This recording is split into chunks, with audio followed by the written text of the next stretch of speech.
Hello everyone. Last class में हमने ऐसे अणुओं में वेस्टवर्ड थ्योरी या इलेक्ट्रॉन युग्म प्रतिकर्षण सिद्धांत, संयोजक खोज इलेक्ट्रॉन युग्म सिद्धांत के बारे में, इसमें बंद बनाने के बाद में एकाकी इलेक्ट्रॉन युग्म उपस्थित नहीं होता है। लेकिन कभी कभी ऐसा भी हो जाता है होता है वो अपने चारों ओर परिधि परमाणु से जुड़ने के बाद भी उसके ऊपर एकाकी इलेक्ट्रॉन युग्म उपस्थित रह जाए तो उस अणु की ज्यामिति जो है वो नियमित ना रहकर कुछ विकृत हो जाती है। तो उसी के बारे में आज जानने वाले हैं कि ऐसे अणु जिनमें अगर केंद्रीय परमाणु पर इलेक्ट्रॉन युग्म उपस्थित रह जाता है तो बंध युग्म और इलेक्ट्रॉन युग्म के बीच में प्रतिकर्षण होने से उनमें क्या होता है, विकृति आ जाती है। तो एक एक करके उनको आज देखने वाले हैं। तो आज का अपना जो टॉपिक है वो 11th क्लास के रासायनिक अपवर्तन चैप्टर से है और जो सिद्धांत है वो कौन सा है, संयोजकता कोष इलेक्ट्रॉन युग्म प्रतिकर्षण सिद्धांत। तो वे अणु जिनमें केंद्रीय परमाणु के द्वारा बंध बनाने के पश्चात उस पर एकाकी इलेक्ट्रॉन युग्म शेष रह जाए तो उसकी ज्यामिति नियमित न होकर या नियमित न रहकर विकृत हो जाती है, जिसके उदाहरण अपन ले रहे हैं आज। देखें, अणु का प्रकार यहाँ लिख रखा हमने। यहाँ पर ए जो है ये डिनोट करता है या कौन है, ए केंद्रीय परमाणु है। यहाँ पर बी जो है वो उसके चारों ओर उपस्थित अन्य परमाणु है और ई जो है ये क्या डिनोट करता है, उस पर कितने एकाकी इलेक्ट्रॉन युग्म उपस्थित रह गए हैं। ठीक है, तो यहाँ पर ये बंध युग्मों की संख्या रहेगी, फिर एकाकी इलेक्ट्रॉन युग्म कितने रहेंगे, इलेक्ट्रॉन युग्मों की व्यवस्था किस तरह से रहती है, उसकी वास्तविक आकृति और अनुमानित आकृति हम अभी यहाँ लिखेंगे और उसका उदाहरण क्या हो सकता है वो एक एक करके पढ़ने वाले हैं। तो यहाँ पर देखें, अणु का प्रकार A, B2, E टाइप का। ठीक है, यानी कि केंद्रीय परमाणु पर जो ए है वो कौन सा है, यहाँ पर ये है ए, उसके साथ में जुड़े हुए बंध युग्मों के साथ बी परमाणु, ये इसके दोनों ओर बी परमाणु जुड़े हैं और ई जो है उसमें एक लिखा है। इसका मतलब यहाँ पर एकाकी इलेक्ट्रॉन युग्म कितना है, एक है।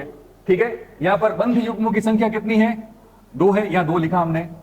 यहाँ पर एकाकी इलेक्ट्रॉन युग्म कितना है, 1 है, वो यहाँ पर 1 लिखा है। ठीक है, तो इस अणु के जैसा जो बेंट स्ट्रक्चर बनता है, कोणीय आकृति जो बनती है वो किस में बनती है, सल्फर डाइऑक्साइड में। जबकि यहाँ पर 1 बंध, 2 बंध और 3 बंध अगर होते तो अनुमानित आकृति या अनुमानित ज्यामिति इसकी क्या होती, समतल त्रिकोणीय होती। क्या होती, समतल त्रिकोणीय। लेकिन समतल त्रिकोणीय वह आकृति न होकर इसकी आकृति इस इलेक्ट्रॉन युग्म के कारण थोड़ी सी मुड़ जाती है, जिसको बेंड कहते हैं इंग्लिश में या कोणीय कहते हैं हिंदी में। इसका एग्जांपल कौन है, SO2, जिसमें क्या व्यवस्था होती है, ये सल्फर केंद्रीय परमाणु हो गया, इससे जुड़े हुए 2 द्विक परमाणु, क्या कहते हैं उसको, बाईवैलेंट, यानी कि 2 बंध बनाने वाला परमाणु कौन होता है, ऑक्सीजन होता है। तो इसमें सल्फर के जो है केंद्रीय सल्फर परमाणु के पास में जो इलेक्ट्रॉन होते हैं उनकी संख्या 6 होती है। ठीक है, क्योंकि ये ऑक्सीजन परिवार से रिलेटेड करता है। तो यहाँ पर जो है सल्फर का ये पहला इलेक्ट्रॉन, ये दूसरा इलेक्ट्रॉन, ये दूसरा इलेक्ट्रॉन, ये तीसरा इलेक्ट्रॉन और ये चौथा इलेक्ट्रॉन जो दाता से गाय की तरह व्यवहार करता है इस ऑक्सीजन के सामने, और इसके ऊपर जो है एक एकाकी इलेक्ट्रॉन युग्म शेष रह जाता है। इसलिए इसकी अणु की ज्यामिति जो है वो कैसी होती है, बेंड होती है। नेक्स्ट अपन लेते हैं AB3E टाइप का। यहाँ पर ए केंद्रीय परमाणु और उससे जुड़े हुए बंध युग्म के साथ में जो परमाणु जुड़े हुए कितने, उनकी संख्या 3 है। ठीक है, तो बंध युग्म की संख्या 3 हो गई और E 1 है, इसका मतलब एकाकी इलेक्ट्रॉन युग्म भी इसमें 1 रहेगा।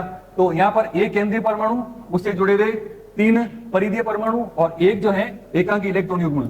अगर यहाँ पर कोई एक अन्य परमाणु उपस्थित होता तो यहाँ पर इसकी अनुमानित ज्यामिति जो होती वो चतुष्फल की होती, चतुष्फलकीय, टेट्राहेड्रल या चतुष्फलकीय। लेकिन यहाँ पर क्या हो गया, एक इलेक्ट्रॉन युग्म आ गया। एक इलेक्ट्रॉन युग्म आने से इसकी ज्यामिति अब चतुष्फलकीय न रहकर कुछ विकृत हो जाती है। और विकृत होना क्या कहते हैं इसको, 3 परमाणु नीचे है और एक एकाकी इलेक्ट्रॉन युग्म ऊपर है, तो इसको कहते हैं त्रिकोणीय पिरामिड। 3 कोनों का पिरामिड बन रहा है। ठीक है, 1, 2 और 3 कोने आ गए और एक 3 कोनों का पिरामिड बन रहा है, इसलिए यहाँ पर इसको कहते हैं त्रिकोणीय पिरामिडी ज्यामिति। और इसका एग्जाम्पल होता है NH3। कैसे होता है, नाइट्रोजन के जो इलेक्ट्रॉन होते हैं संयोजी, उनकी संख्या होती है 5। तो 5 में से 1, 2 और 3 ये तो हाइड्रोजन के साथ में क्या कर लेते हैं, बंध बना लेते हैं। इस तरह से ये बंध बना लिया इन्होंने इस तरह से, और अब 1, 2, 3 शेष रह गए 2 इलेक्ट्रॉन। तो वो 2 इलेक्ट्रॉन जो है इस तरह से उस ज्यामिति में क्या रहेंगे, नाइट्रोजन के तल के ऊपर रहते हैं। तो इस तरह से यहाँ से अपन जब एक एक इस तरह से लाइन खींचेंगे इनके ऊपर तो एक 3 कोनों का पिरामिड बनेगा, इसलिए इसकी ज्यामिति क्या कही जाती है, त्रिकोणीय पिरामिडी। नेक्स्ट अपन देखते हैं अणु का प्रकार AB2E2 टाइप। यहाँ पर ए केंद्रीय परमाणु और उससे जुड़े हुए परमाणु कितने हैं, अन्य 2 हैं। तो यहाँ पर बंध युग्म भी 2 होंगे। यहाँ पर एकाकी इलेक्ट्रॉन युग्मों की संख्या E2 है, तो यहाँ पर एकाकी इलेक्ट्रॉन युग्म भी कितने होंगे, 2 होंगे। तो यहाँ पर जो है इसमें केंद्रीय परमाणु A को हमने यहाँ पर लिखते हुए B को इस तरह से व्यवस्थित किया है, जिसमें एक भी इस साइड में और एक दूसरा भी इस साइड में है। अब ऐसा एक रेखा में इसलिए नहीं हुआ क्योंकि इसके ऊपर कौन है, एकाकी इलेक्ट्रॉन युग्म है, इसलिए यहां पर क्या है, ये दो एकाकी इलेक्ट्रॉन युग्म है, यानी एक जोड़ा ये रहा इलेक्ट्रॉनों का, एक जोड़ा ये रहा। इसमें अगर इस तरह की आकृति फिर से होती, यहाँ पर एक एक परमाणु होता, तो ज्यामिति इसकी चतुष्फल की होनी चाहिए थी, अनुमानित ज्यामिति चतुष्फल की होनी चाहिए थी, लेकिन ऐसा नहीं होता इन एकाकी इलेक्ट्रॉन युग्म के कारण। तो फिर कैसी आकृति हो जाती है, ये इस तरह की आकृति होती है जिसमें केंद्रीय परमाणु यहाँ ए है और यहाँ पर बी है और इसमें दो एकाकी इलेक्ट्रॉन युग्म इस तरह से व्यवस्थित रहते हैं। तो अगर इसको यूं देखें तो ये वी शेप होता है, लेकिन इसको क्या कहा जाता है, वी शेप और वी आकृति, दोनों ही नाम इसके लिए दिए जाते हैं। इसका उदाहरण क्या हो जाएगा, जल का अणु। जल के अणु में कौन है, केंद्रीय परमाणु ऑक्सीजन है, तो ऑक्सीजन के पास में जैसे सल्फर के पास 6 इलेक्ट्रॉन होते हैं, वैसे ही ऑक्सीजन का परिवार है, सल्फर और ऑक्सीजन, ओम सिंह से टिपो, ऑक्सीजन, सल्फर, सेलेनियम, टेलुरियम और पोलोनियम, ये सभी एक ही वर्ग है, जो कौन सा है, वर्ग 16 होता है। तो वर्ग 16 है, मतलब उसके संयोजी इलेक्ट्रॉन की संख्या कितनी होगी, 6 होगी। तो यहाँ पर देखो ऑक्सीजन हो गया, इसके पास में संयोजी इलेक्ट्रॉन की संख्या कितनी है, 6 है, 6 होती है, ठीक है। लेकिन अब इसके पास में जुड़ा हुआ कौन कौन है, हाइड्रोजन है दोनों कोनों पर, यानी ये परमाणु ए हो गया और ये बी परमाणु हो गए, ठीक है। तो अब एक इलेक्ट्रॉन दूसरा इलेक्ट्रॉन, ये हाइड्रोजन का एक इलेक्ट्रॉन, ये हाइड्रोजन का एक इलेक्ट्रॉन, तो इन्होंने तो क्या कर लिया, बंधी युग्म, जो इलेक्ट्रॉन बंध बनाने में भाग ले वो बंधी युग्म। बंधी युग्म का मतलब युग्म का मतलब होता है जोड़ा, ठीक है। तो जो इलेक्ट्रॉन बंध बना लिए वो बंधी युग्म कहलाएगा, और जो बंध ना बनाए उसे अबंधी युग्म कहेंगे, या क्या कहेंगे, लोन पेयर कहेंगे। तो यहां पर जो है ये ऑक्सीजन का एक इलेक्ट्रॉन, ये दूसरा इलेक्ट्रॉन, शेष कितने रह गए, 6 में से 2 काम आ गए तो 4 रह गए। तो 4 के लिए ये व्यवस्था होती है, ये पहला लोन पेयर और ये दूसरा लोन पेयर, ठीक है। अब आगे देखते हैं अगला टाइप, इसमें Ab4E टाइप, यानी केंद्रीय परमाणु ए से चारों ओर जुड़ने वाले बी परमाणु की संख्या 4 है, तो यहां पर ये बंधी युग्मों की संख्या 4 हो जाएगी। और एकाकी इलेक्ट्रॉन युग्म ई जो है वो एक बार लिखा, तो यहाँ पर एकाकी इलेक्ट्रॉन युग्म 1 हो जाएगा। तो इस प्रकार की जो व्यवस्था होती है, तो उसमें केंद्रीय परमाणु से 4 बी परमाणु जो इस प्रकार से जुड़ेंगे, एक तल के ऊपर होगा, एक तल के नीचे होगा, और ये 2 बी परमाणु जो होंगे उस एक के तल में होंगे, और एक एकाकी युग्म भी जो होगा वो इसकी के तल में होगा, इस तरह से। ऐसा हमने PCl5 के लिए बनाया था, फास्फोरस पेंटाक्लोराइड के लिए, लेकिन वहां पर क्या होता है, chlorine chlorine chlorine chlorine chlorine 5 chlorine आ जाते हैं। अब यहाँ पर क्या हुआ है, उस क्लोरीन ना होकर वहां पर एकाकी इलेक्ट्रॉन युग्म रह गया, ठीक है। तो इसकी अनुमानित ज्यामिति क्या होनी चाहिए, PCl5 के अनुसार 3 कोनों का 2 पिरामिड, तो क्या कहेंगे, त्रिकोणीय द्विपिरामिड। अनुमानित ज्यामिति क्या होगी, त्रिकोणीय द्विपिरामिड।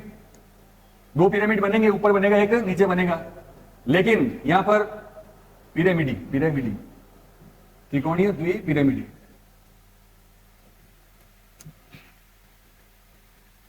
लेकिन एक एकाकी इलेक्ट्रॉन युग्म के कारण इसकी जो ज्यामिति बन के सामने आती है उसे कौन सी ज्यामिति कहते हैं, ढेकुली या सीसो। ये उसी तरह से है जैसे 2 बच्चे पार्क के अंदर इस तरह से वो गेम खेलते, एक सामने बैठता दूसरा सामने बैठता, और वो इस तरह से एक दूसरे को झूला देते हैं, उसे सीसो कहते हैं, है ना। उस झूले को क्या कहते हैं, सीसो। तो उसी तरह की ये ज्यामिति है, बस इसको क्या किया गया, अगर ये यूं होता, अगर ये इस तरह से होता, ए, ये बी, ये बी, ये बी, और ये एकाकी इलेक्ट्रॉन युग्म, लेकिन इसकी जो ज्यामिति होती है वो इस तरह से होती है, जिसमें जो एकाकी इलेक्ट्रॉन युग्म है, ये आपके कंपटीशन में क्वेश्चन आता है कि जो लोन पेयर होता है वो तल में होता है, तल के लंबवत होता है, तो ये तल में होता है एकाकी इलेक्ट्रॉन युग्म, ठीक है। इस बात का थोड़ा सा ध्यान रखना है। तो इसका जो स्ट्रक्चर होता है, सल्फर टेट्राफ्लोराइड, फिर से सल्फर के पास में कितने इलेक्ट्रॉन संयोजी, अभी बोला था पहले, ऑक्सीजन वाला परिवार है पूरा, कितने होंगे, 6 इलेक्ट्रॉन होंगे। तो यहां पर क्या हो जाएगा, पहला इलेक्ट्रॉन, दूसरा इलेक्ट्रॉन, तीसरा, चौथा, तो एक फ्लोरीन यहां पर आया, बंद बनाया, दूसरा फ्लोरीन यहां पर आया, बंद बनाया, तीसरा फ्लोरीन यहां पे आया, बंद बनाया, और चौथा फ्लोरीन आया, बंद बनाया। अब बोलो 4 काम आगे शेष कितने रह गए, 2 इलेक्ट्रॉन जो जोड़े के रूप में पड़े रहेंगे इस तरह से, ठीक है। ये होता है सीसो स्ट्रक्चर SA4 के लिए। और यहां पर इसको क्या कहते हैं, ये विकृत आकृतियां हैं, ये सारी की सारी जो अपन लिख रहे हैं कैसी आकृतियां हैं, विकृत। विकृति का कारण क्या रहा, एकाकी इलेक्ट्रॉन युग्म और बंधी युग्म में प्रतिकर्षण, ठीक है। कभी भी कोई भी अणु जिसमें एकाकी इलेक्ट्रॉन युग्म जो बंध बनाने में भाग नहीं ले पाए, तो उसके कारण क्या होता है, जो अणु की ज्यामिति नियमित न रहकर थोड़ी सी विकृत हो जाती है। उसी के बारे में अपन ये सारी स्टडी कर रहे हैं। तो अगला एग्जाम्पल है Ab3E2। बोलो केंद्रीय परमाणु से जुड़े हुए अन्य परमाणु कितने हैं, और एकाकी इलेक्ट्रॉन युग्म कितने होंगे, 2। तो ये 3 और ये 2 आ गया, ठीक है। अब यहां पर देखो, ये फिर से केंद्रीय परमाणु ए और उससे जुड़े हुए अन्य परिधीय परमाणु 3 हो गए और ये हो गए उसके लिए एकांकी इलेक्ट्रॉन युग्म। यहां पर भी किस तरह का ज्यामिति होना चाहिए था बोलो? इसी के प्रकार का दिख रहा है, ठीक है। तो अनुमानित ज्यामिति इसी ऐसी होनी चाहिए थी, लेकिन यहां पर क्या होता है, जो केंद्रीय परमाणु और उसके परिधीय परमाणु जो वास्तव में उपस्थित होते हैं उन्हीं के आधार पर क्या बताई जाती है, ज्यामिति बताई जाती है। तो यहां पर जो है इसकी आकृति कैसी बोली है, टी आकृति। अब टी किस प्रकार से, वो देखें आप कि केंद्रीय परमाणु कौन है, क्लोरीन है। क्लोरीन आ गया। क्लोरीन कौन सा, हेलोजन वर्ग का होता है, और हेलोजन वर्ग के जितने भी तत्व होते हैं उनके संयोजी कोष में कितने इलेक्ट्रॉन होते हैं, अक्रिय गैसों के 8 होते हैं, तो 8 से पहले वाले के होंगे 7 होंगे, ठीक है। तो इसके संयोजी इलेक्ट्रॉनों की संख्या कितनी होगी, 7 होगी। तो यहाँ पर देखें हम 7 बनाते हैं, एक हो गया पहला इलेक्ट्रॉन, ये हो गया दूसरा इलेक्ट्रॉन, ये हो गया तीसरा इलेक्ट्रॉन, ठीक है। तो 3 फ्लोरीन यहाँ पर आए, ये पहला फ्लोरीन ये बंद बना लिया, ये दूसरा फ्लोरीन इसने बंद बना लिया, ये तीसरा फ्लोरीन ये बंद बना लिया। अब 3 तो काम आ गए, अब कितने रह गए पीछे, 4 रह गए। तो यहाँ पर क्या होता है, ये जो इलेक्ट्रॉन का एक जोड़ा यहाँ पर रहता है और एक जोड़ा यहाँ पर रहता है। तो ये जो है इसकी 2 प्रकार से आकृतियां संभव है कि यहाँ पर ये क्लोरीन जो है इस तरह से फ्लोरीन, सॉरी फ्लोरीन है, Cl3 है ना, यहां पर कौन है, फ्लोरीन है। तो फ्लोरीन और फ्लोरीन, और यहां पर जो है एकाकी इलेक्ट्रॉन युग्म इस तरह हो सकता है, ठीक है। तो ये 2 प्रकार की आकृतियां संभव है, लेकिन जब स्पेक्ट्रोस्कोपी मेथड से इसकी स्टडी की गई तब ये पाया गया कि अधिक समय तक जो आकृति में मिली थी उसमें क्या होता है, रेजोनेंस होता है, अनुनाद होता है, उसके कारण जो है वहां पर अलग अलग पीक्स मिलती हैं, ठीक है। एक मॉनिटर होता है, उसमें क्या मिलती है, हमें पीक्स मिलती है। तो उस पीक्स के आधार पर बताया जाता है कि कौन सी आकृति जो है वो बनाना ज्यादा सही रहता है। इसलिए यहाँ पर देखो ये वाली ज्यामिति उनको अधिक समय तक ज्ञात हुई, इसलिए यहाँ पर इस ज्यामिति को ज्यादा मान्यता देते हैं। और ये होता है, देखो ये किस तरह का शेप हो रहा है, इस तरह का ये हो रहा है ना, ये ठीक है ना, इसको टी शेप दिया उन्होंने, क्या कहा, टी शेप। इसको यूं कर देंगे तो टी हो जाएगा ना, इसलिए इसको क्या कहते हैं, टी शेप। तो यहाँ पर क्या बात जानने को मिली कि जब भी Ab3E2 टाइप का कोई एग्जाम्पल होगा उसमें जो एकाकी इलेक्ट्रॉन युग्म रहेंगे वो क्या रहेंगे, उस केंद्रीय परमाणु के तल में रहेंगे। ये जो है इसके तल में रहते हैं, समझे बात को। यानी कि केंद्र में क्लोरीन है, यहाँ पे फ्लोरीन है, एक युग्म यहाँ पर, एक युग्म यहाँ पर, ये सभी एक ही तल में होते हैं। एक फ्लोरीन तल के ऊपर और दूसरा फ्लोरीन तल के नीचे होता है। इस तरह से ये होती है कौन सी आकृति, टी आकृति। नेक्स्ट अपन लेते हैं Ab4E2 टाइप। यहाँ पर केंद्रीय परमाणु से जुड़े अन्य परमाणु कितने हैं, 4 है, और एकाकी इलेक्ट्रॉन युग्म 2 है। तो यहाँ पर देखें ये A है केंद्रीय परमाणु, इससे जुड़े हुए 4 अन्य परमाणु इसके तल में होते हैं, एक एकाकी इलेक्ट्रॉन युग्म तल के ऊपर और एक एकाकी युग्म तल के नीचे। अगर यहाँ पर कोई अन्य परमाणु होता एकाकी इलेक्ट्रॉन युग्म की जगह, तो यहाँ पर जो है ज्यामिति बनती, वो किस तरह की बनती, जरा देख के बताओ। अब इस जगह से अगर परमाणु होता, तो हमने लास्ट जो वीडियो था या लास्ट जो क्लास थी उसमें अपन ने इस तरह की एक आकृति बनाई थी। तो कितने फलक ऊपर और कितने फलक नीचे, तो टोटल, तो ज्यामिति, अनुमानित ज्यामिति इसकी क्या होनी चाहिए थी, अष्टफलकीय। अष्टफलकीय नहीं, द्विपिरामिड क्यों, अष्टफलक हो गए ना, 8 फलक हो गए पूरे, द्विपिरामिड नहीं आएंगे यहाँ पर, ठीक है। फलक अपन ने पूरे काउंट कर लिया ना, ठीक है। हाँ, तो 4 फलक ऊपर 4 फलक नीचे, तो अष्टफलकीय बोलेंगे इसको, अष्टफलकीय ज्यामिति। कब होती है, जब यहाँ पर कोई परमाणु होता लेकिन यहाँ परमाणु नहीं रहा, उसकी जगह एकाकी इलेक्ट्रॉन युग्म आ गया, तो यहाँ पर इसकी जो ज्यामिति होती है वो क्या होती है, केंद्र में ए परमाणु है और उसके 4 कोनों पर बी परमाणु है।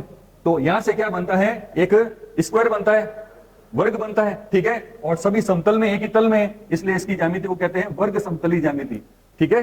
अष्टफलकीय न होकर ये कैसी हो जाएगी, वर्ग समतलीय। और इसका एग्जाम्पल जीनोन टेट्राफ्लोराइड, Xc जो है एक अक्रिय गैस है और फ्लोरीन जो है विद्युत ऋणी परमाणु होता है।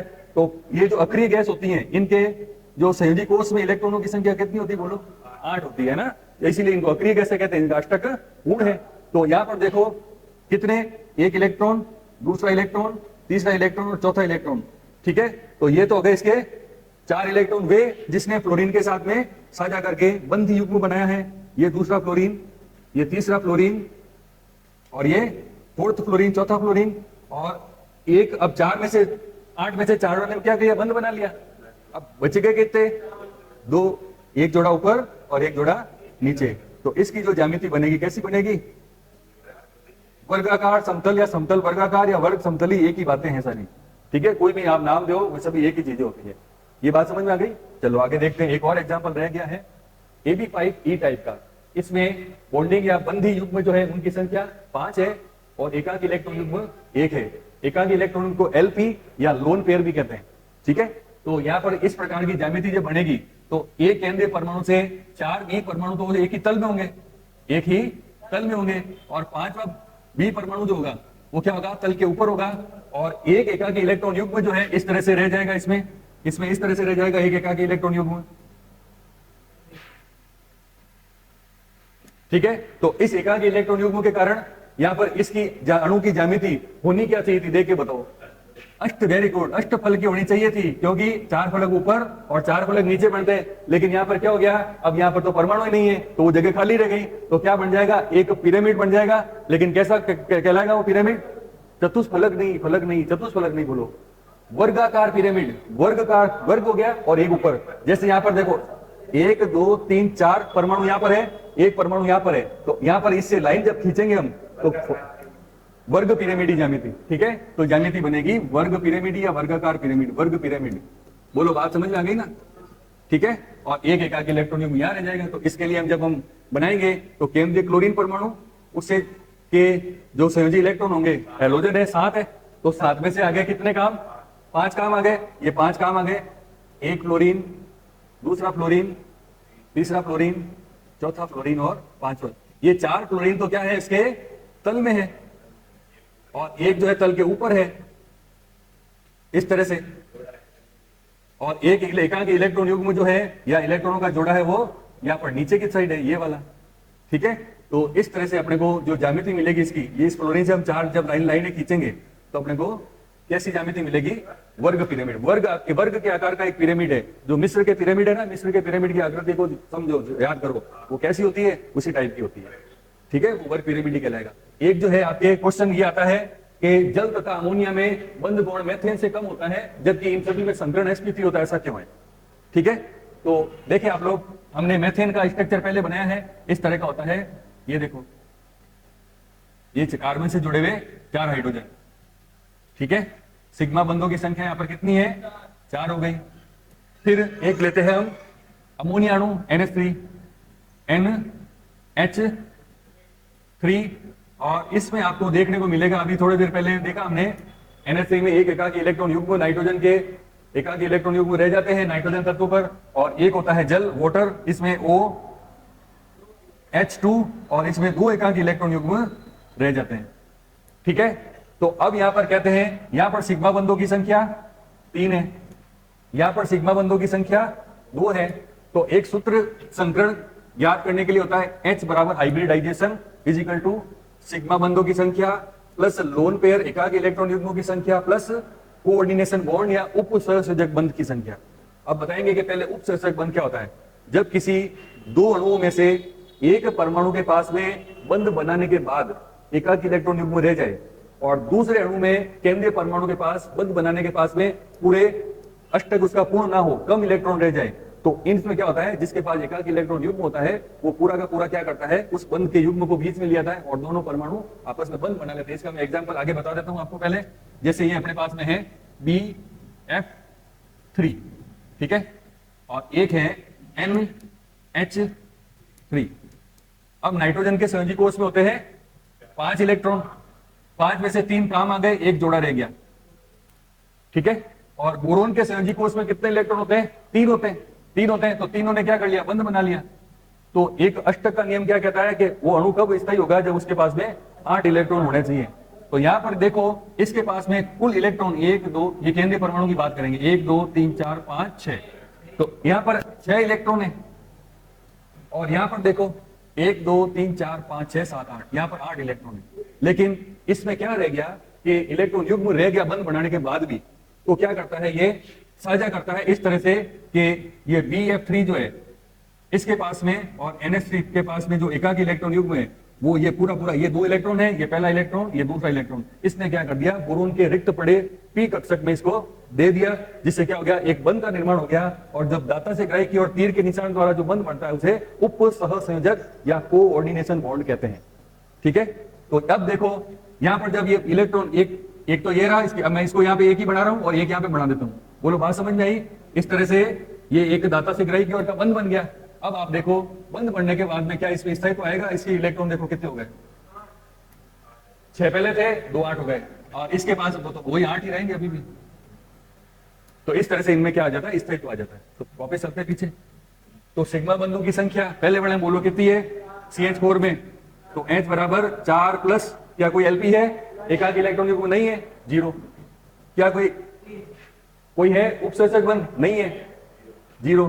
तो यह H बराबर क्या आ गया, योग 4। तो जब भी योग 4 आता है तो S का 1 और P का 3 होता है, संकरण sp3 होगा।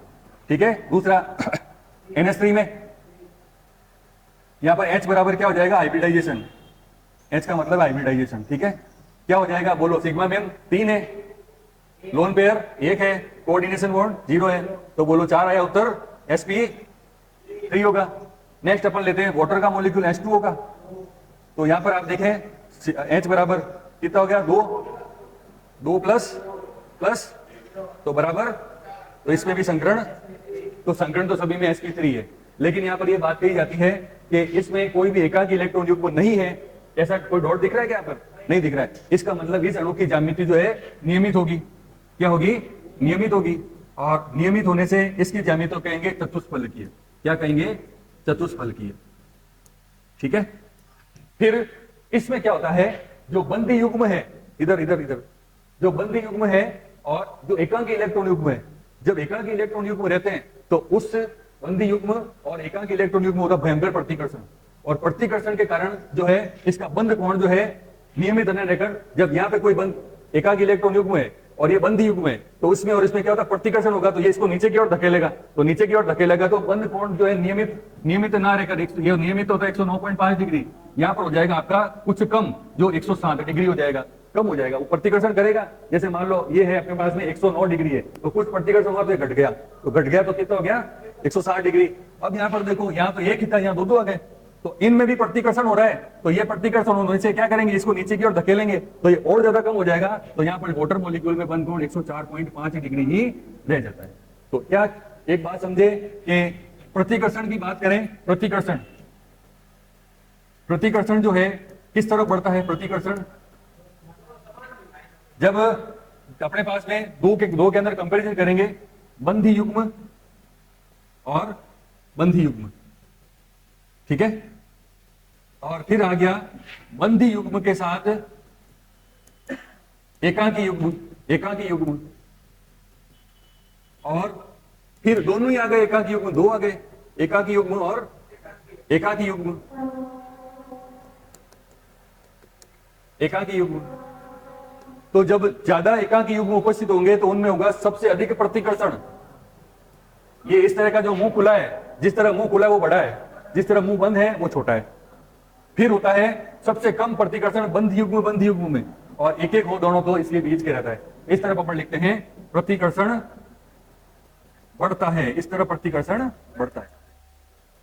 तो ये था आज के टॉपिक से रिलेटेड सारे अणुओं की ज्यामिति, एकाकी इलेक्ट्रॉन युग्म होने पर किस प्रकार से उनमें विकृतीकरण होता है, और क्यों मेथेन का बंध कोण 109.5 डिग्री रह जाता है, और वहां पर जो आगे इसमें एकाकी इलेक्ट्रॉन युग्म वाले दो अणु sp3 वाले जल और अमोनिया में क्यों 109.5 डिग्री ना रहकर कुछ घट जाता है, उसके बारे में आज हमने जाना है। तो मिलते हैं नेक्स्ट